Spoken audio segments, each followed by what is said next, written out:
Et demandez au Seigneur de vous aider à vous guider vers les personnes ressources.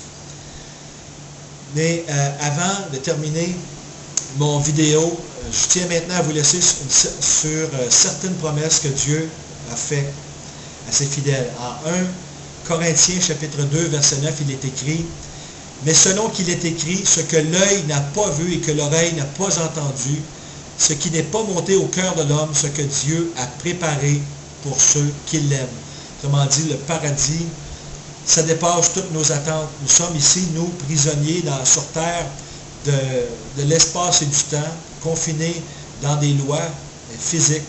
Mais lorsque nous serons des êtres spirituels, imaginez, il n'y aura plus de barrières, il n'y aura plus de douleur, et toutes les joies que Dieu a préparées pour nous. Donc, persévérer jusqu'à la fin, ça en vaut le coup. Le Seigneur va vous accompagner dans vos douleurs, mais cherchez toujours refuge en lui et repos en lui. En 2 Corinthiens, chapitre 12, versets 1 à 5, l'apôtre Paul nous a dit aussi quelque chose d'assez beau, parce que lui a été enlevé au 3e ciel. Il nous a dit « Il est vrai qu'il est sans profit pour moi de me glorifier, car j'en viendrai à des visions et à des révélations du Seigneur. Je connais un homme en Christ qui, il y a 14 ans, si ce fut dans le corps, je ne sais. Si ce fut hors du corps, je ne sais. Dieu le sait. Je connais un tel homme qui a été ravi jusqu'au 3e ciel. Et je connais un tel homme, si ce fut dans le corps, si ce fut hors du corps, je ne sais. Dieu le sait. Qu'il a été ravi dans le paradis et a entendu des paroles ineffables qu'il n'est pas permis à l'homme d'exprimer.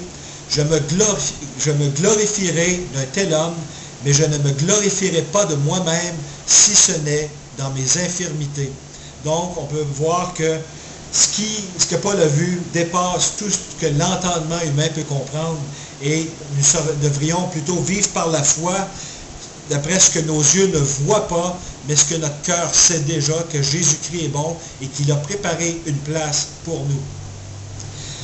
Il y aura aussi donc une nouvelle Jérusalem qui va descendre du ciel. Cette cité sera assez grande. Je vais vous montrer des images de la nouvelle Jérusalem.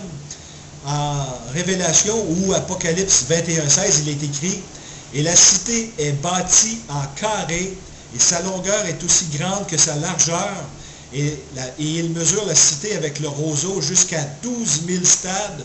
Sa longueur et sa largeur et sa hauteur étaient égales. » Donc 12 000 stades, dans le jargon d'aujourd'hui, serait l'équivalent des unités de mesure métriques et impériales que tu aperçois maintenant à l'écran. Ceci dit, je veux te laisser sur certaines images du pouvoir de création de notre Dieu, et dans ces simples flocons de neige, on peut voir la beauté. Je vais seulement me permettre de spéculer un instant avec toi, si tu me le permets, car je veux que ces images te remplissent de force tous les jours pour les semaines et les mois à venir. Tu sais, nous avons toujours tendance à penser que les flocons se ressemblent tous, mais il n'en est pas toujours ainsi, comme tu le vois. Certains flocons sont plus complexes en design que d'autres. Se pourrait-il que le Créateur nous envoie un message par ces flocons que bien souvent des gens maudissent? Maintenant, ouvre bien les yeux, car je vais repasser les mêmes images en te montrant quelque chose que tu n'as peut-être pas observé. Si tu regardes bien, il y a 6 branches qui reviennent automatiquement. Maintenant, regarde la prochaine image du même flocon. Les branches semblent pointer vers le centre comme des flèches. Si l'on rejoint les branches ensemble, on peut apercevoir une boîte carrée prendre forme. Même chose ici avec ce beau flocon. Encore 6 branches et une forme carrée se dessine devant nos yeux. Encore une fois, un design assez impressionnant. Et la même forme carrée toujours présente, mais attends quand ça va se préciser au fur et à mesure que nous avancerons. N'est-ce pas merveilleux, encore 6 branches, mais plus complexes. Encore une boîte et un point central qui semble dégager de l'énergie vers l'extérieur. Maintenant, porte très attention à ce qui va se passer. On a toujours 6 branches sous nos yeux. est maintenant une petite boîte à l'intérieur d'une plus grande boîte. Et ici, cette image me fait penser à un beau passage du livre de l'Apocalypse. Et le temple de Dieu dans le ciel fut ouvert, et l'arche de son alliance apparut dans son temple en Révélation 11:19. Mais attends, ce n'est pas tout. Regarde comme le centre de l'image semble projeter de l'énergie vers l'extérieur. Et toujours ce cube qui nous apparaît avec les lignes rouges, un petit cube à l'intérieur d'un plus grand. Même chose ici, en plus élargi, quoique légèrement différent du précédent, et qui me fait penser à un autre verset de la Bible. En Apocalypse 21, versets 23 à 24, il est écrit « Et la cité n'a pas besoin du soleil ni de la lune pour l'éclairer, car la gloire de Dieu l'a illuminée, et l'agneau est sa lampe. Et les nations marcheront par sa lumière, et les rois de la terre lui apporteront leur gloire. » Ici que ça commence drôlement à se préciser de plus en plus, un point central semblant mener à des chambres.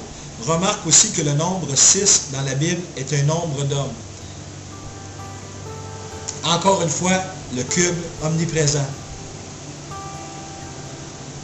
Mais à partir d'ici, le design se complique.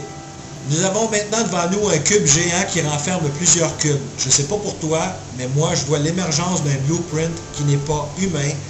Je peux fort bien me tromper, mais se peut-il qu'il s'agisse du plan d'une grande demeure? En Apocalypse 21-23, il est écrit « Et la cité n'a pas besoin du soleil ni de la lune pour l'éclairer, car la gloire de Dieu l'a illuminée, et l'agneau est sa lampe. » Continue de porter attention, ça devient de plus en plus intéressant. 6 embranchements reliés par une grande aire centrale, et cela me fait penser à un autre verset de la Bible qui dit ceci. En Apocalypse 21-2, il est écrit « Et je vis la sainte cité, la nouvelle Jérusalem, descendant du ciel d'auprès de Dieu, préparée comme une épouse ornée pour son mari. » En Apocalypse 21-3, « Et jouit une grande voix venant du ciel disant, Voici, l'habitation de Dieu est avec les hommes, et il habitera avec eux, et ils seront son peuple, et Dieu lui-même sera avec eux, leur Dieu. » On voit encore le cube, et le cube contenant plusieurs cubes. Et en Apocalypse 21, 4 et 5, il est écrit « Et Dieu essuiera toute larme de leurs yeux, et la mort ne sera plus, et il n'y aura plus ni deuil, ni cri, ni peine, car les premières choses sont passées. Et celui qui était assis sur le trône dit, Voici, je fais toutes choses nouvelles, et il me dit, écris, car ces paroles sont certaines et véritables. » Finalement, cette image me rappelle ce verset bien connu en Jean 14, 2. « Dans la maison de mon Père, il y a plusieurs demeures, s'il en était autrement, je vous l'eusse dit, car je vais vous préparer une place, et si je m'en vais et que je vous prépare une place, je reviendrai et je vous prendrai auprès de moi, afin que là où moi je suis, vous soyez aussi. » Cher ami, que le Seigneur te protège, te garde, et ne désespère pas, prends courage, donne-toi entièrement à Jésus-Christ, même au prix de ta propre vie, car Jésus a souffert pour toi, et il a beaucoup plus à t'offrir de l'autre côté qu'ici-bas.